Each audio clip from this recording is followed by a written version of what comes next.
How you doing? This is Deshaun Woods of your City of Coaches podcast. Got a special guest today. Columbus, Ohio native. Great. We'll get right back into it. How you doing, Cheryl? How you doing? I'm doing well. How are you? Welcome to the show. I really appreciate this opportunity, as I was telling you before we got started. So how you doing with quarantine, you and your son and everything? We are managing, in the house most of the time. Most of the time when we leave, it's because he's working out. We also do home workouts. I'm a social worker, so I can work in home, or I go to my office. So we're just maintaining. I mean, it's tough. They did lift the stay-at-home order, so we are now allowed to leave with caution. But you know how it is. Yeah. Yeah, a lot of people, are just trying to wing it out through right now. And get back to you. Now, you are a Columbus alum, correct? You went to the same school. You went to Middle High School. All right. Yes, sir. Yeah. So, who was the coach before Coach Taylor? I never knew that. Who was the coach before? You were there before he got the position, right?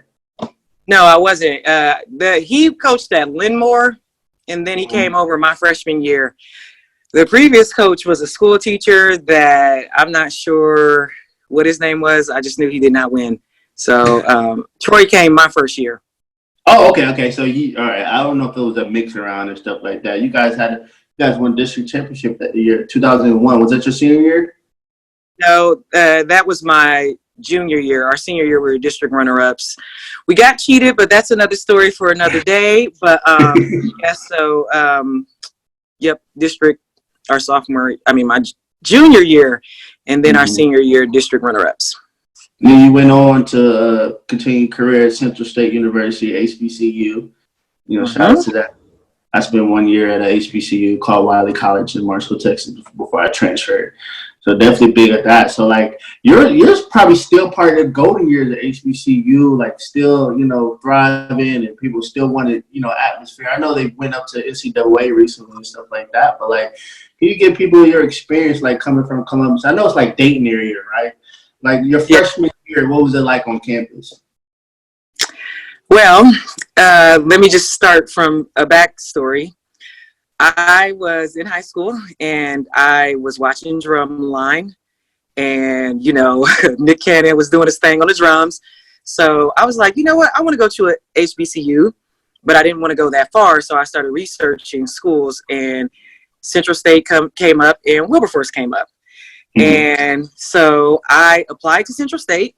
It just so happened that my coach was already recruiting. She had a really good relationship with Troy Taylor and Michael Marshall, gym teacher, legend. So she would come and recruit us just because she just had that relationship. So she was already coming to the school. I had already applied to Central State because I wanted to go, to an HBCU. And then I was also being recruited by some smaller schools, some small D1s, but I really wanted to go to a black school. This was before the black wave, we're woke type thing, Black Lives Matter. So my first year at Central was interesting because Central was on the verge in 97 of shutting down. And so they were kind of getting out of that financial crisis moment. And so there wasn't many people on the campus, about 600 of us on a full campus, okay? So it was kind of a ghost town. Yeah, Greek life was dead. Basketball, the sports were alive. So my first year there, I didn't have that much respect for Central. I'm like, this is a school up the way. A lot of people don't respect it, but hey, we're going to do this. I wasn't taking basketball seriously, and I was in for a rude awakening. Coach had us on the track at 4. I think we moved in from 9 to 3:30, and she had us out in the sun, and I'm like, she got to be kidding me. And so out the gate, we went, she had us going hard. Let's put it like that. We went through 6 to 8 weeks of conditioning. Professors were great. I love my school. My freshman year, we was in the sports heavy, a lot of community service. I wasn't happy. I was going to leave. I stayed the course, and that's pretty much what it was, or whatever. I love Central State, though. You got through it. So you spent your time at Central State. But post-grad at Central State, you went on and got your master's at Ohio State. Is that correct? How did that timeline go into? Well, like I said, I went to school before the big HBCU wave, and a lot of people didn't put no respect on Central State's name, okay, including myself when I first got there. So basically, I wanted to prove to people I can get it done at two universities. I got it done at Central State, and I got it done at Ohio State. At Central State, my major was social work. I started out as a physical education major because I wanted to be a coach, but then I started going into schools and seeing kids suffering and stuff. So I changed my major. So with that being said, I went to Ohio State because I needed a higher licensure in social work and things like that. So I decided to go to Ohio State. That was a 2-year program. Graduated in 2009, and my experience at Ohio State was completely different from Central. Central for me was like a family. Everybody you walked past, you spoke to, you knew everybody, you knew everybody's business. You needed anything, you could really talk to a teacher. I mean, some people took advantage of that. At Ohio State, it was more business. I'm sure people enjoyed it as an undergrad, but as getting my master's degree, it was all business. I didn't really go to any of the other buildings. I went to a few parties because I am Greek, but I mainly got my degree and I got up out of there. So I appreciate Ohio State, but Central State is near and dear to me. And so it was just a degree for me. You started your career in the social work. You're still doing social work, is correct? Absolutely. I work in foster care. Oh, okay. So with that, like, you see a lot of kids, you see a lot of parents and stuff like that, and like with these new times, and first of all, thank you for your service. Definitely being out there and helping these kids out. I actually was a product of, I was in foster care and adopted as well, so I definitely know what it feels like, and had that experience at a young age. And definitely think we had caseworkers like you and social workers like you back then. The light would be bright. So what are some of the organizations you work with in the Central Ohio area? Well, when I graduated in 2009 from Ohio State, I went into social work and foster care. And I've worked with several agencies. It's, being a product of adoption, you're going to deal with many players. You have therapists, you have to get doctor's appointments. Sometimes, we're big on getting them into sports. So it's more of a macro type thing where you're dealing with the community. Now, directly, for the most part, I'm based out of Franklin County. So we get a lot of kids from Franklin County Children's Services, but also from the surrounding counties. So sometimes I deal with different counties. I license foster parents. So that could be anywhere in Central Ohio. It can be in Columbus. It can be in Newark. It can be in Pataskala. You know what I mean? So I work with a lot of different people. Directly as an agency, my goal is to license foster homes and make sure kids are maintaining when they are in foster care until they're adopted out or adopted within that home. So that's kind of what I do in my role. So I had to ask you, obviously coaching was like a passion you wanted from jump, and you did jump into it a little bit. So even though you got into the social work atmosphere, where down the line did coaching get in for your experience and stuff? Well, when I first got to Central State, my original major was physical education. For the first 2 years, you take your general courses and then you start doing field experience. And that's where I decided to change my major, because I would go into the schools, and it was in Xenia, Ohio, which is like, Wilberforce, Ohio is considered a Black middle class area. Then Xenia, Ohio is the area where you go get all your stuff, groceries, things like that. So that's where we did our interning. And that's when I switched my major, because I would go into schools. And I feel like personally it's hard to educate kids when you don't know what their home life is like. Even kids that are in foster care. Who wants to come to school and learn when they're not with their mom or dad, or they've been beat the day before or weeks ago and stuff. So originally I wanted to be a physical education teacher and go into basketball. Okay. But after going in the classroom, I decided I wanted to switch to social work, because I felt like that way I could really help kids, and I was going to have to figure out the coaching aspect a little later. So when I did eventually get into coaching, it was because one of my teammates at Central State, she had a job offer, but she couldn't take it. One thing about coaching that people don't realize is this is a commitment. It's not something, you can do it for fun, but if you got it in your mind, you're doing it for fun and operating at 10%, you're not going to be good for those kids. So I happened to be working in Gahanna, It wasn't a serious job or anything. It was something I was doing to pass the time while I was in grad school.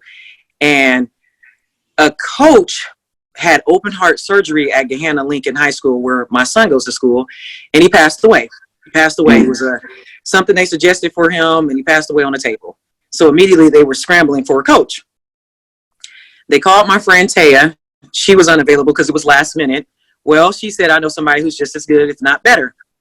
So I got the call from Rick Hauser, and he basically said, hey, I want to extend a job to you. I don't even know you. I don't know anything about you. I've heard great things about you. But I want to give you the job with a stipulation. There were two stipulations. He offered a girl that he had coached. She's now a principal in Gahanna, but she was pregnant and due any day. So he's like, you can go on as an assistant / head of the freshman. Like, how are you going to do this? And then if this works out, because it's last minute, I do not have any intentions of retaining you, but I will get you another coaching job if you do a good job. So first day I go in there, I'm coaching the freshman girls at Gahanna Lincoln. Alyssa Lopez, she was pregnant at the time. We just used to tag team the mess out of those girls, running on. To this day, get on the line was my favorite thing to them. So Alyssa, I want to say about midway through, she ended up having her baby. So I finished out, and we won our little freshman championship. So that was my first coaching gig. Then after that year, I moved down. They had some post players coming through. They ended up transferring that he wanted me to work with. He was like, I really want you to groom them. You had a good post player career. I want you to go to Middle School West.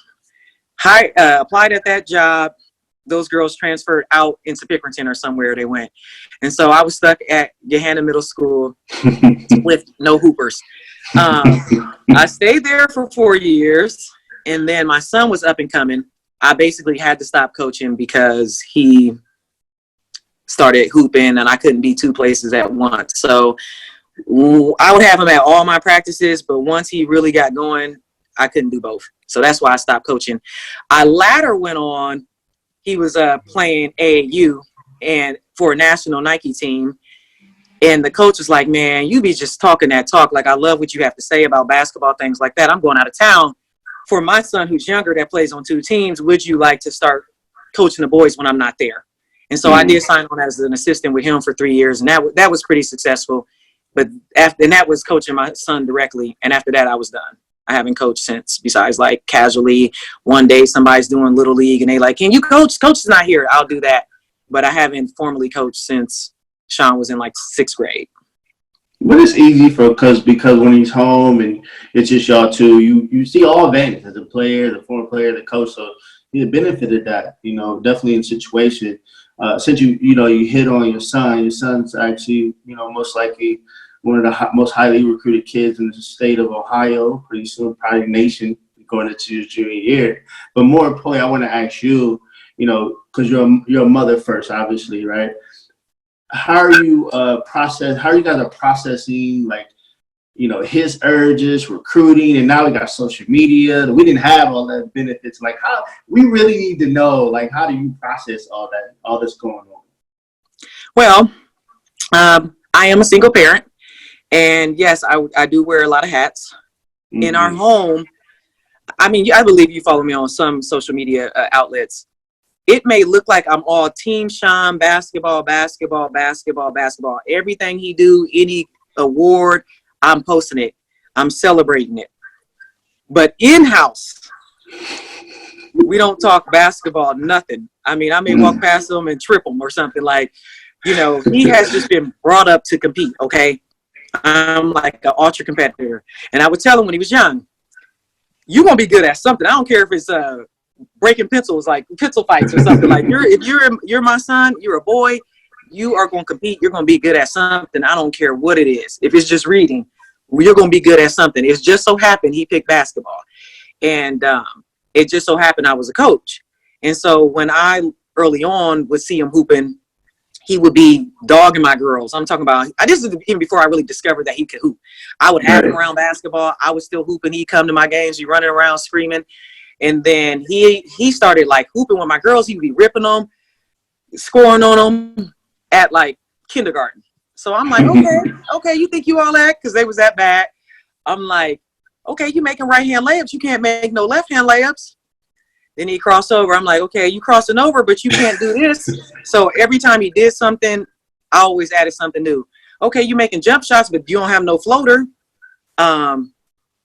Another thing I would do is at his games, and this killed him, I never clapped. I never cheered them on. I didn't care if they won. All I would do was take a picture after they got a trophy. It's the only time, and then I'll post it, and he hated it. So you'll see him in a lot of pictures with his eyes rolled up. Like, he hates it. But he'd always ask, Mom, why don't you clap? Because I expect you to compete. I'm not going to cheer you on. I expect you to go hard. There you have it. So then leading up to now, how we manage everything is my son is so humble. To keep it all the way real with you, he doesn't care. Like, he gets a lot of awards. He doesn't care. You know what I mean? Like, I have to sometimes push him. I have to push him to go to this, have to push him to go to that.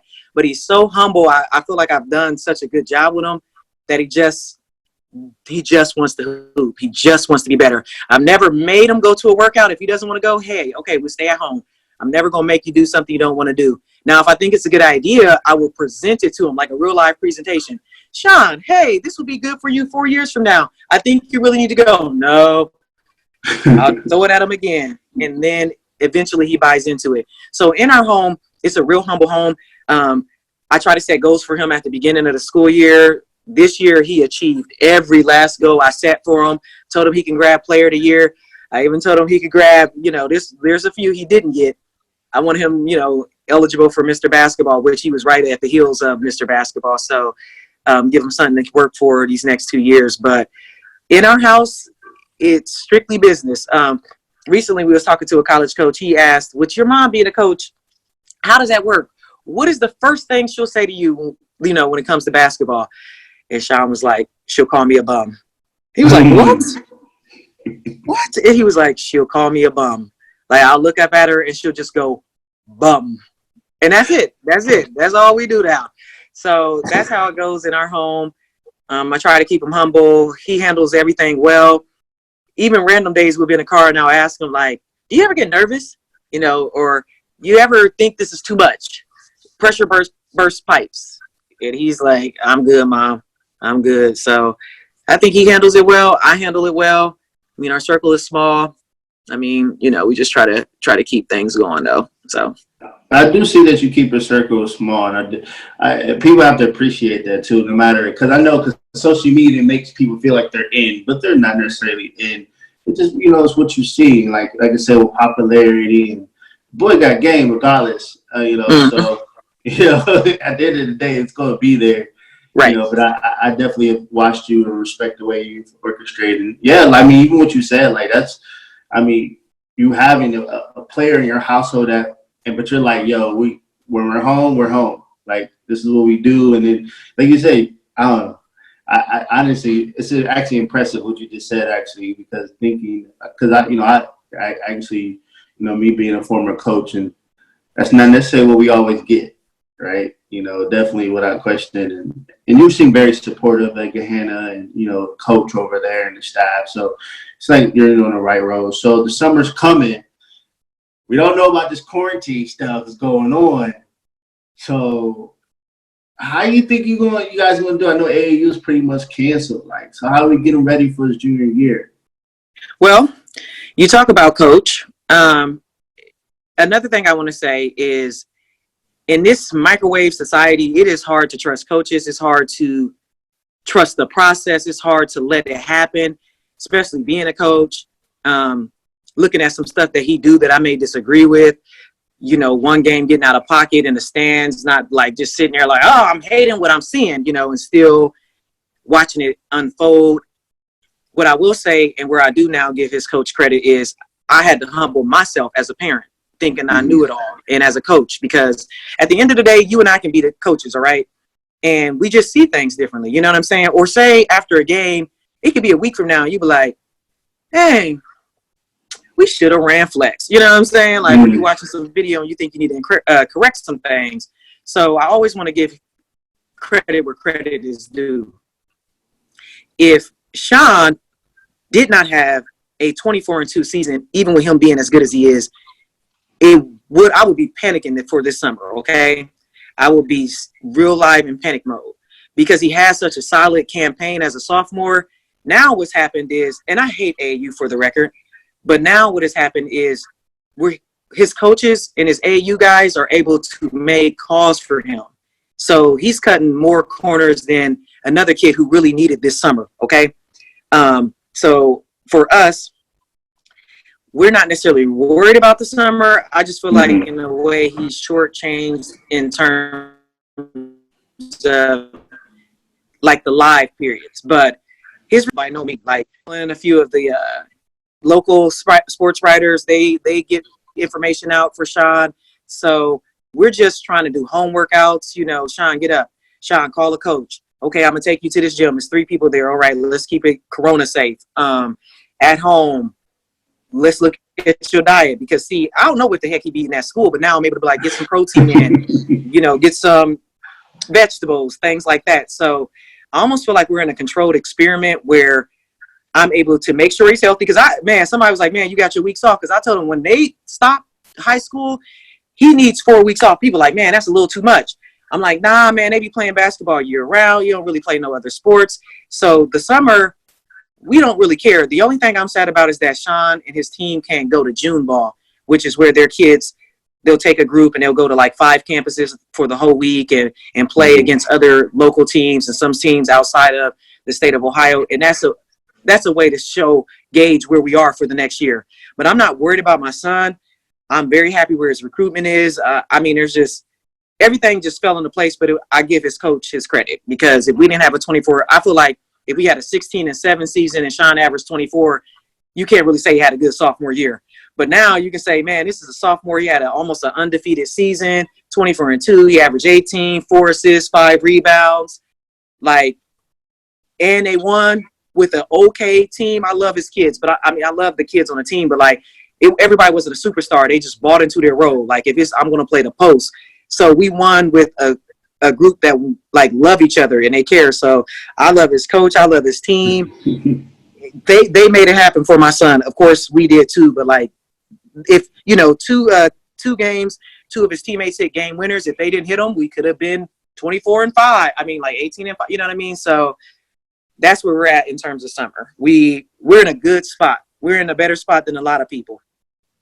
Well, that's really good. I mean, it's how you pick the right school, actually, and the right coach. You know, that coach was there when I was playing, so I definitely know he's been there a long time and stuff like that. I had to ask you a comparison because you are a city lead woman, and now everything's in what the OCC, is that what it's called now?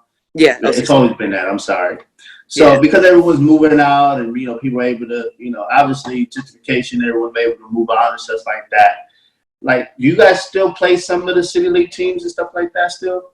We do. The coach, this year he's having a little trouble. But one of my old buddies that we went to high school with, Kevin Darther, he coached at Lyndon McKinley. So we have him on the schedule. I'm like, y'all 0-2. You know what I mean? Walnut Ridge was coming for us. They had a solid loaded senior class. So they was gunning for us and we won, and then they beat us and we didn't really count it. And so we do play city schools. The first year we played Mifflin, I was so excited. Sean had 9 points that game. I almost disowned him. I'm like, this is my school. I need you to have 34 because I was number 34. He went in there and didn't care. Like, so we do play city schools, but majority of the time, the most competitive is a lot of the OCC teams. Nice. So coach tries to balance it out, but a lot of times the city schools don't want to play you. But I believe we do have Lyndon McKinley on the schedule again in Walnut Ridge, and he's looking for a few others to fill if there's even a season. So we do play city schools. Unfortunately, I think everybody's in the OCC, though. Yeah, everyone's moving out, right? Everyone's moving out. And, I mean, that's progression in life, right? You still have memories, right? We still have our city league memories and stuff like that. Right. No, I love Mifflin. I love every way I was brought up, but I also appreciate the way my son was brought up, even though he's kind of in that spoiled era. But I mean, we're not, we ain't doing it up like that. He got friends that, darn near live in mansions. So he still comes from a humble beginning, more so for me, but he still has that city flair. His game is city. It's just, there wasn't a good fit for him because I wanted to take him to the city, but I did trust in Coach Stive. And I mean, it took a few thoughts to get to fully trusting him, but a lot of respect for him and what he's done. Well, that was a good decision. I have to ask you, You know, there's a big debate with the, you know, with this Jordan doc coming out and stuff like that. But my question with you, like, especially with you having a son young, and, you know, LeBron James is a great player. How do you like tell them about like the MJ era and stuff like that? Like, how do you explain some of the great players of your era, not just MJ? Like, because they don't want to hear it. So how do you do it? I mean, you just took the words out of your own mouth. They don't want to hear it. I think because my ESPN app has been messing up, and I'm trying to show Sean this. He don't want to see it, but he want to wear the Jordans.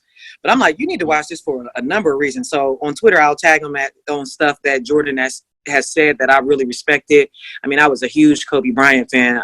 The world was shocked when he passed, but I'm like, nah, I was a legitimate Kobe fan.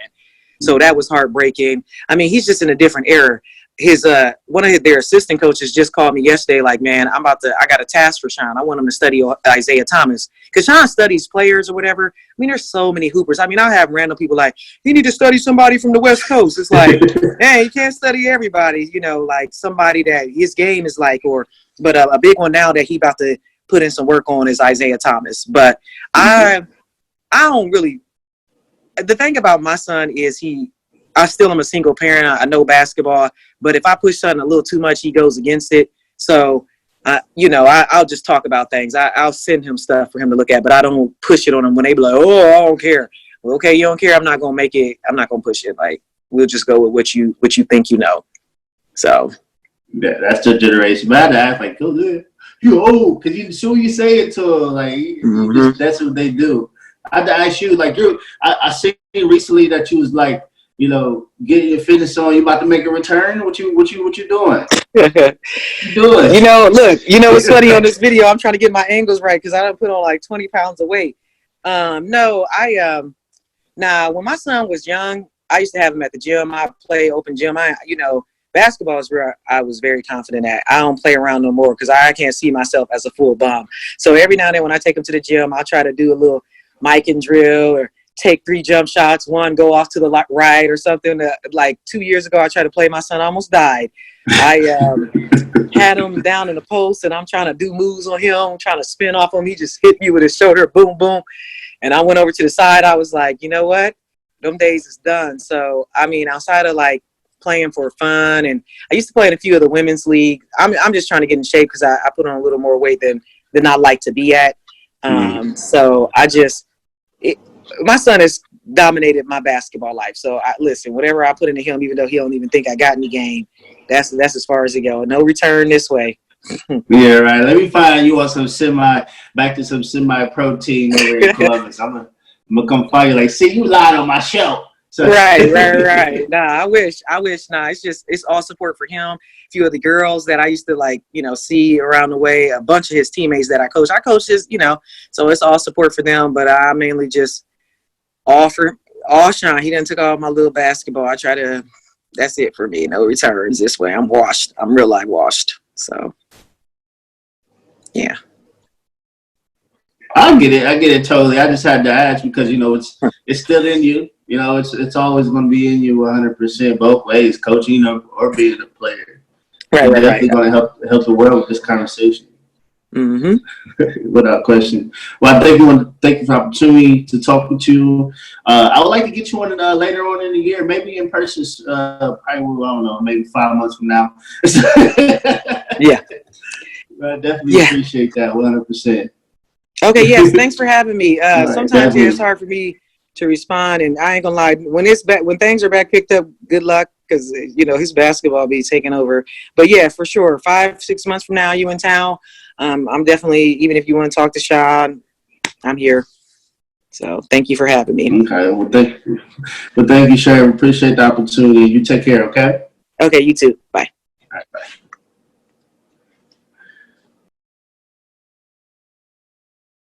Timeouts in the huddles tonight. The Golden State Warrior players are going to do this themselves, and the coaches have abdicated responsibility and given this game to the